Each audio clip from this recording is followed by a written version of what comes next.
Salut les amis, j'espère que vous allez bien. En tout cas moi ça va super, vous êtes de plus en plus nombreux sur la chaîne et ça je vous dis un gros merci. Aujourd'hui on se retrouve pour une vidéo assez spéciale, donc ça va être une série de vidéos concernant les tours. Si tu veux suivre cette série, n'hésite pas à t'abonner et à afficher la petite cloche des notifications. On se retrouve tout de suite pour le premier épisode de cette série.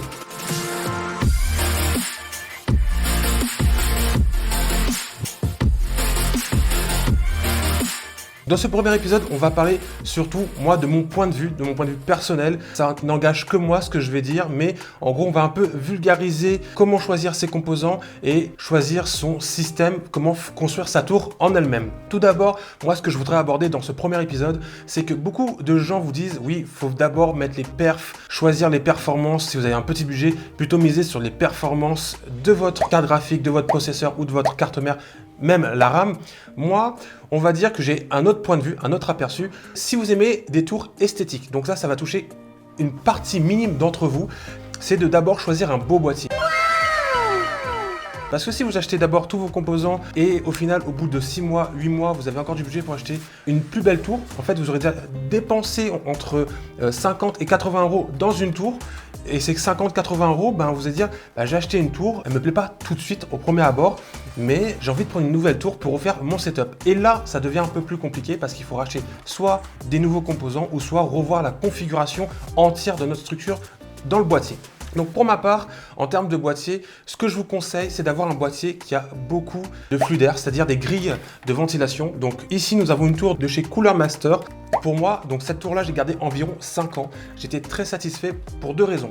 La première raison, c'est qu'elle est entièrement extramotable et on peut acheter des pièces et remplacer les pièces sur la tour. Moi, au départ, là-bas, j'avais une plaque ici qui était refermée. Plus tard, on va dire 1 an et demi après, j'ai dit, oui, j'ai envie de changer, j'ai envie de voir l'intérieur de ma tour parce que j'avais acheté un nouveau système avec des modes RGB dedans et je me suis dit, je vais mettre une vitre. Donc, une vitre chez Cooler Master pour ce type de boîtier, c'était 25 euros. Cette tour de base, je l'ai payée environ 80 euros. Aujourd'hui, c'est pas le prix, mais à l'époque, elle était 80 euros. Avec 25 euros en plus, j'ai pu modifier l'aspect du boîtier, comme j'aurais pu modifier les poignées, modifier la face avant, etc. Et ce qu'il faut savoir que sur ce type de boîtier et les Cooler Master, c'est que si vous avez envie de mettre une vitre à l'arrière, comme l'avant et l'arrière, c'est le même format, vous pouvez avoir une tour entièrement transparente. Pareil pour les faces avant et au-dessus. Sur le boîtier, comme je vous disais, il y a l'aspect esthétique et l'aspect efficacité. Donc en termes d'esthétique, oui, on peut avoir des belles vitres, etc. Mais ça peut bloquer les flux d'air. Typiquement, la tour de Sky, la Corsair Omega Speg, en fait, a une vitre en avant et juste une petite grille d'aération en bas, tout devant. En termes de refroidissement, en termes de flux d'air, de transition d'air à l'intérieur du boîtier, ça manque d'efficacité. Contrairement à ce type de boîtier où on a effectivement pas mal de grilles avec des filtres anti-poussière à l'intérieur. Et ça, franchement, sur le choix de ce boîtier-là, c'est nickel.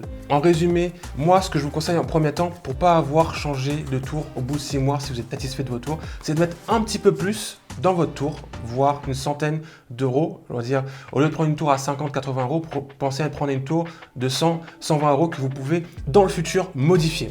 Et l'autre aspect qui est intéressant, c'est au niveau des périphériques. Pour ce boîtier-là, on a un périphérique casque et micro, mais aussi des prises USB 3.0. Maintenant, on a des USB type C. Il faut vraiment réfléchir sur le type de boîtier qu'on veut partir. Donc pour moi, dans cet épisode 1, c'est vraiment choisir le boîtier qui vous convient le mieux.